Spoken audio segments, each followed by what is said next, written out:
Vous suivrez également dans ces journaux l'émission dévolue à la Cour de compte par la Constitution de la RDC en ses articles 47 et 180. Le barreau de la RDC a fêté ses 46 ans d'existence ce samedi 12 juillet à l'hôtel Béatrice à Gombe. Le détail dans ce journal. Antenne A, le journal, Eric Mboulamossi.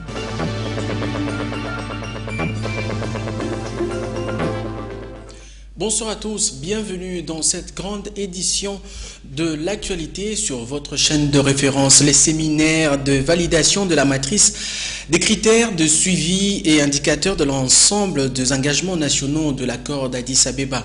C'est tenu ce samedi 12 juillet, voulais-je dire, 2014. La cérémonie a eu lieu à la Cité de l'Union africaine en présence du vice-premier ministre, ministre du budget Moukoko Samba, qui a représenté le chef de l'État, Joseph Kabila. Reportage de Sylvie Fortuné-Mboula et Précieux Mangozoï.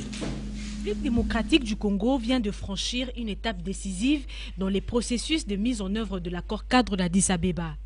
En présence de membres du gouvernement, les acteurs de la société civile et les partenaires au développement, la matrice des 6 engagements nationaux de l'accord cadre pour la paix, la sécurité et la coopération a été présentée à la Cité de l'Union africaine au cours de ces séminaires de validation. Le contenu du présent séminaire est l'aboutissement harmonieux d'un travail réalisé en amont par l'équipe du MNS, les membres du bureau intégré de la MONUSCO, les présidents et les membres des groupes thématiques, les délégués des partenaires au développement et les délégués de la société civile.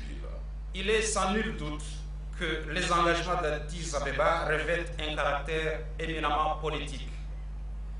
C'est à ce titre que les produits attendus à l'issue de ces séminaires de validation constitueront des repères sur lesquels devront se focaliser l'attention des différents acteurs et décideurs politiques, tant nationaux, régionaux qu'internationaux, pour mesurer ou apprécier le niveau de la mise en œuvre des engagements souscrits par la République démocratique du Congo. Les partenaires au développement se félicitent de la volonté politique du chef de l'État et celle des acteurs impliqués dans ces processus. Le partenariat constructif au sein du comité exécutif du mécanisme national de l'accord cadre d'Addis Abeba et le dynamisme des groupes sectoriels ont permis de formuler les critères et les indicateurs des engagements nationaux et d'intégrer le benchmarking dans le processus de planification. La matrice des 6 engagements nationaux de l'accord cadre comporte 56 critères de suivi et 347 indicateurs de mise en œuvre. Ces documents seront donc validés dans la soirée de ce samedi au cours d'un communiqué final par le représentant du chef de l'État.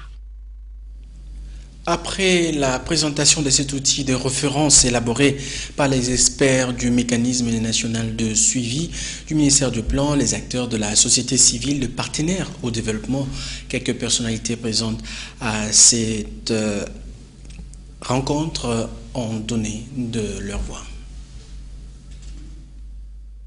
Indicateurs en fait ont déjà commencé à être mis en œuvre, surtout dans le cadre de la réforme de la justice.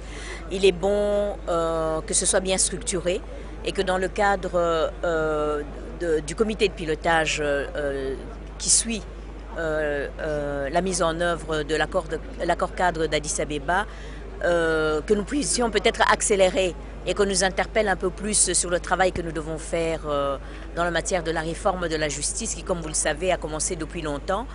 Mais ça nous permet de rester actifs et attentifs à ce que nous devons faire pour améliorer la justice dans notre pays. Comme vous le savez, comme je dis toujours, il n'y a pas de paix sans justice, comme il n'y a pas de justice sans paix, n'est-ce pas?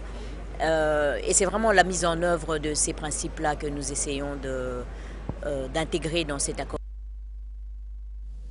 Les élections syndicales ont eu lieu à la fonction publique. C'est ainsi qu'une délégation de l'intersyndicale nationale de l'administration publique à NEP a été reçue ce vendredi 11 juillet par le Premier ministre Matata Ponyo. Ensemble, ils ont passé en revue plusieurs points de cahier des charges des agents de l'État. Jean-Louis Mia-Swekama. Le Premier ministre est réputé plutôt distant des fonctionnaires de l'État. Mais cette rencontre avec l'intersyndicale de l'administration publique, l'INAP, est un cinglant démenti. Que le bureau de l'intersyndicale de l'administration publique nationale est venu les rencontrer pour échanger sur les préoccupations des agents et fonctionnaires, et nous avons échangé.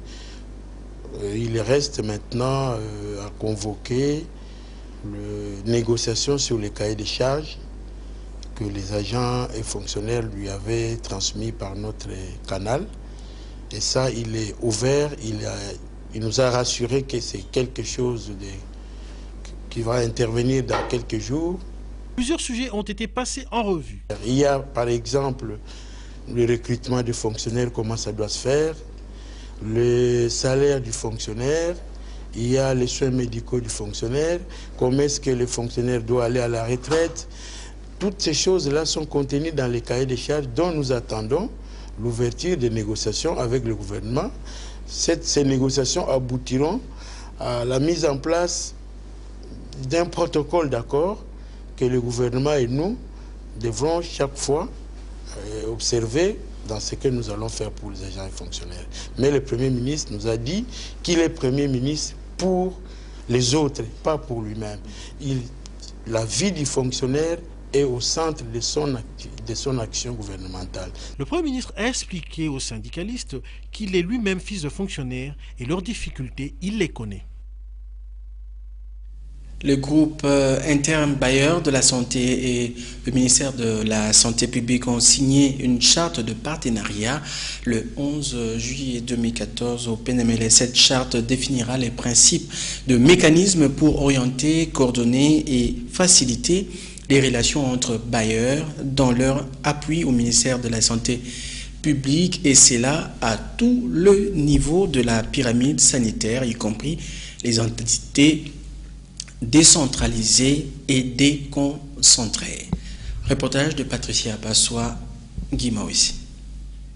Cette charte vise à poser les bases de nouvelles formes d'engagement mutuel entre le bailleur avec comme objectif d'améliorer l'efficacité, l'efficience de leur financement sous le leadership du ministère de la Santé publique et permettre au niveau opérationnel d'offrir des soins de santé de qualité à la population. Le groupe interbailleur santé est allé au-delà en voulant qu'il y ait une charte, une note d'alignement que les différents partenaires signent. C'est le couronnement justement de tous ces échanges que nous avons eus et tous ces efforts de coordination au niveau du système de santé qui aboutit aujourd'hui à la signature de cette charte. Pour cela, 5 principes devront régir ses membres, à savoir les mécanismes d'alignement politique, stratégique et opérationnel, les mécanismes d'harmonisation des interventions, l'appui aux réformes institutionnelles et aux processus budgétaires, la qualité d'interaction et des concertations et le suivi conjoint de l'amélioration de l'utilisation de services de qualité. C'est leur engagement de travailler vraiment en soutien, en alignement aux priorités nationales telles que définies par le gouvernement congolais, par les Congolais, et aussi nous aligner aux systèmes nationaux entre nous, qu'il n'y ait pas une fragmentation de notre aide et que notre apport collectif puisse être plus effectif, plus efficient, pour produire plus de santé pour les populations congolaises. Le rendez-vous est fixé dans 3 mois pour la signature de la feuille de route du mécanisme de suivi de la charte. Considérée comme auxiliaire du Parlement, la Cour de comptes est une juridiction administrative qui a 5 rôles distincts conformément à l'article 47 de la Constitution. Elle est chargée de juger de la régularité de comptes établis par les comptables publics dans les différents services de l'État. De plus amples détails dans ce commentaire de Laïne Boufando Mbungo. La presse doit jouer un grand rôle à travers une vaste campagne du côté de l'opinion publique sur le rôle de la Cour des comptes dans la bonne gouvernance et la transparence concernant la gestion des finances publiques pour l'amélioration des conditions de vie de la population congolaise. En effet, profitant de l'inauguration du bâtiment de la Cour de comptes intervenue ce vendredi 11 juillet 2014, il a été impérieux pour nous de présenter cette institution. Tenez, la Cour de comptes est une institution supérieure de contrôle de la République démocratique du Congo, comme le prescrit l'article 180 de la Constitution, avec pour mission centrale le contrôle des gestions des finances de l'État, de biens publics, ainsi que les comptes des provinces, des entités territoriales décentralisées, ainsi que des organismes publics. Les parlementaires, en votant les budgets, tiennent compte des résultats de contrôle. De ce fait, la Cour des comptes assiste de manière générale le Parlement dans le contrôle de l'action du gouvernement. Elle assiste également le Parlement et le gouvernement dans la vérification de la bonne exécution des lois des finances de l'État et des lois des financements de la sécurité sociale. Par ailleurs, il ressort également de nos investigations que beaucoup de gens ignorent non seulement l'importance de la Cour des comptes, mais aussi l'existence de son site.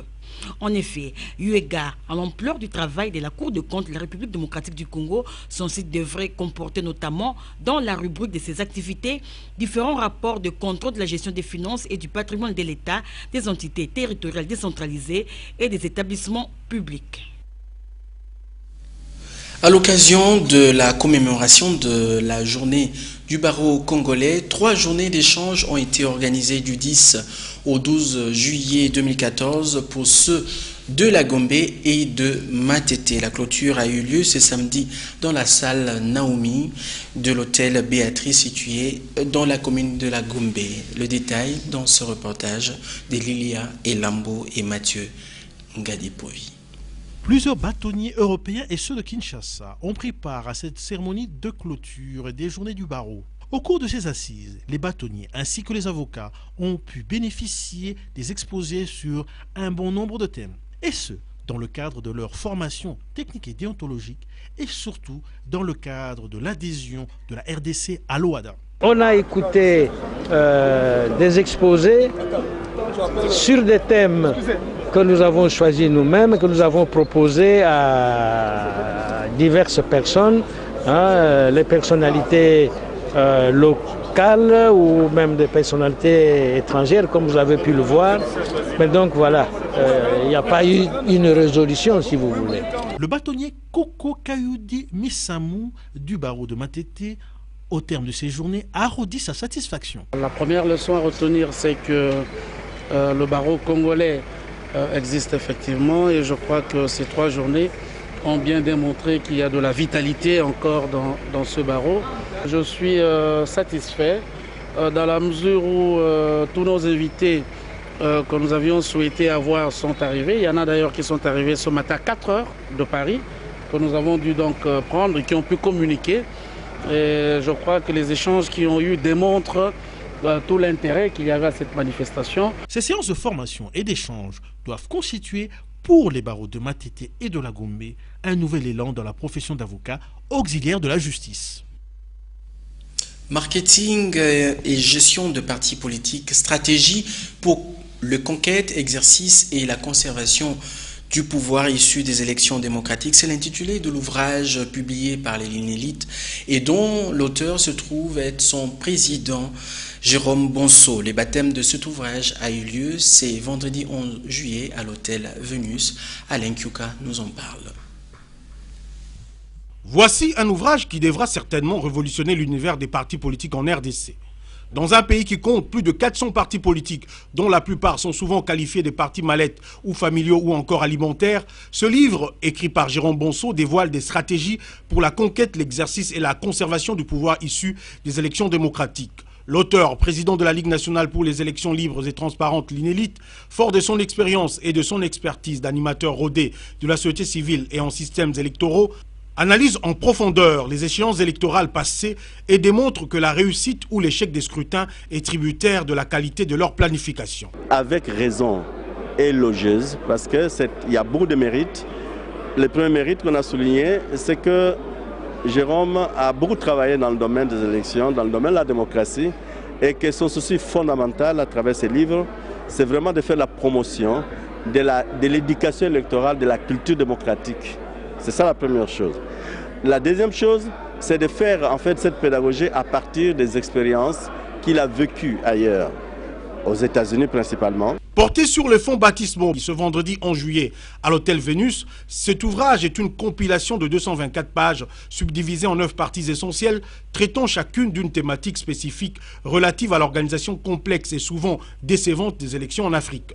Publié aux éditions L'Inélite, il est préfacé par 2 éminences grises congolaises, en l'occurrence les professeurs Eliki Mbokolo et Mwaila Chilembe. En tout cas, cette nouvelle publication de Jérôme Bonso était à la fois un creuset de savoir, un vademecum, un outil de travail destiné prioritairement aux politiciens, leaders sociaux et d'opinion. Enfin, le pont qui relie la municipalité de Louvo en Angola et l'agglomération de Lufu en République démocratique du Congo a été inauguré par les deux gouverneurs du Bas-Congo et celui de la province de Do-Zaïre en Angola. Ce pont est long de 36 mètres et supporte 45 tonnes. Reportage d'Elisette Manou et Natacha Bomongo. L'inauguration du pont Lufu a débuté par une cérémonie rituelle.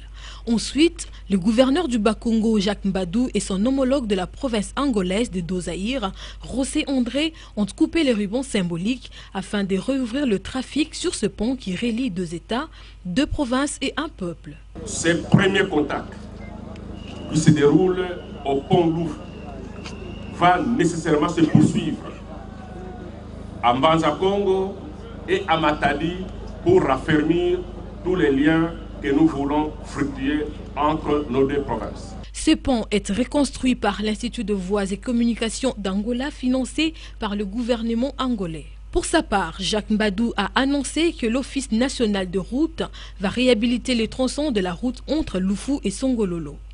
En signe de fraternité, le gouverneur Mbadou a remis une vache et un taureau à son homologue angolais. Les kidnappings refont surface en ville de Butembo. Depuis la soirée de mercredi, l'un des fils d'un opérateur économique de cette ville de Nord Kivu a été enlevé. Les ravisseurs exigent jusqu'à 30 000 $ américains de rançon avant de libérer le jeune Bati Kata Shoire. Plus de détails avec notre correspondant sur place, Merveille Kakoulé. Le kidnapping refait surface à la ville de Butembo et environ. L'un des fils de l'opérateur économique Kata Shoire a été kidnappé à 17 h de mercredi à Muhila. Muhila est une bourgade située à une vingtaine de kilomètres au nord-ouest de la ville de Butembo, en territoire de Beni. Là se trouvent les installations de la savonnerie industrielle de Butembo, Saïbou. Bati Kata Shoire est chimiste dans cette unité industrielle. Lors de son enlèvement, il était avec quelques ouvriers à la centrale hydroélectrique du lieu, à contrebas de l'usine. Des sources sur place indiquent que les ravisseurs, 7 au total et un treillis militaire, ont d'abord enfermé les autres ouvriers dans une cabane avant de détaler avec leurs victimes. C'est à 16 h de ce jeudi qu'ils ont fait signe d'existence à Kandiné, une localité située un peu plus au nord dans les territoires de Beni. Dans leur coup d'appel sur le téléphone laissé sur le site à Muhila et qui appartiennent à leurs victimes, les ravisseurs exigent 30 000 $ américains de rançon pour libérer Bati Kata Shoire. Ce cas de kidnapping survient au moment où la ville de Butembo respire l'air de la quiétude. C'est là, quelques temps après le démantèlement de plusieurs réseaux de kidnappeurs, dont certains ont été amenés devant la justice et transférés à Kinshasa où ils purgent leur peine. Il faut signaler que la ville de Butembo et environ a été à proie à la recrudescence des cas de kidnapping contre rançon devenus fonds de commerce. L'enlèvement à début de cette année de l'opérateur économique Gahindo Muvunga Mali avait été suivi par les paiements de 20 000 $ américains de rançon. Ces ravisseurs demandaient 200 000 $ américains pour les libérer. Merveille Kakouli Salibuku, Butembo, Anden A. Il y a maintenant de la lumière au village Bou, sur le plateau de Bateké, grâce à l'installation de l'énergie solaire par l'entreprise West Energy Solaire de l'entreprise West Energy. Cette œuvre de charité a été financée par la fondation Mutombo Dikembe. La cérémonie de remise a eu lieu ce vendredi 11 juillet 2014. Reportage de Sylvie Fortuné-Mboula. La joie lisible sur le visage des habitants du village Bou sur les plateaux des Bateké, dans la périphérie est de Kinshasa, est stimulée par l'installation de l'électricité dans leur centre de santé, à l'école et chez le chef du village, grâce à un partenariat entre la société West Energy et la fondation Mutombo Dikembe. Après un travail de qualité exécuté par les ingénieurs qualifiés de West Energy, l'ouvrage a été remis officiellement ce vendredi au chef du village en présence de Jean-Jacques Mutombo Dikembe et d'autres invités. Il y a beaucoup des années que j'ai commencé à venir ici à Bout, dans le village de Bou, à Maluku, parce que j'avais beaucoup de soucis de la condition que les gens vivent dans ce village, à laquelle étaient beaucoup des enfants et des mamans, comme vous avez trouvé aujourd'hui à la maternité. où les enfants étaient délivrés avec des bougies et tout ça, du collement. Ça m'avait beaucoup touché. C'était bien d'aider aussi les villageois. S'en est suivi les danses.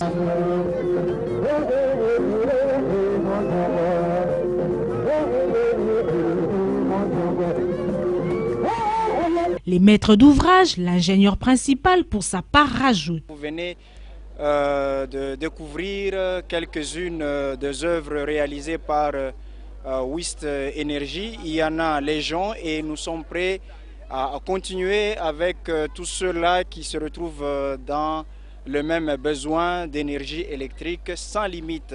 Wist Energy est convaincu que l'énergie solaire est l'une des meilleures solutions afin d'assister la RDC dans son développement économique et social. Il planifie et construit des systèmes d'énergie solaire à travers le monde.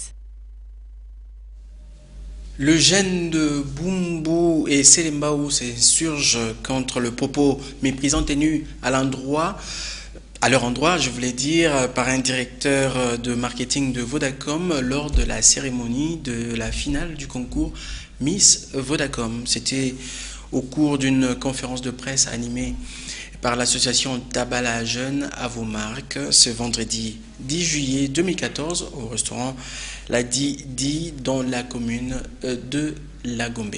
Reportage.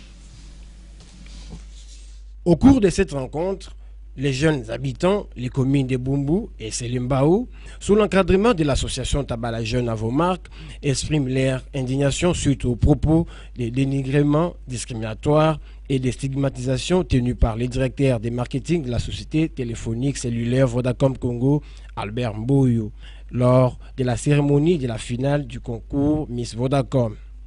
On se rappelle que celui-ci, s'adressant au public venu assister, a déclaré, je cite, « Vous qui faites tant de bruit, sachez que nous ne sommes pas à Bumbu ni à Selembao. » Fin de citation. Les jeunes de ces communes demandent réparation. Nous tenons seulement à faire observer que nous avons une dignité et une fierté d'être Congolais et d'habiter Bumbu et Selembao. À Vodacom, nous recommandons le développement des relations humaines et amicales avec la population qui constitue sa clientèle. L'association Tabala vos marques se veut un mouvement de la jeunesse consciente en RDC.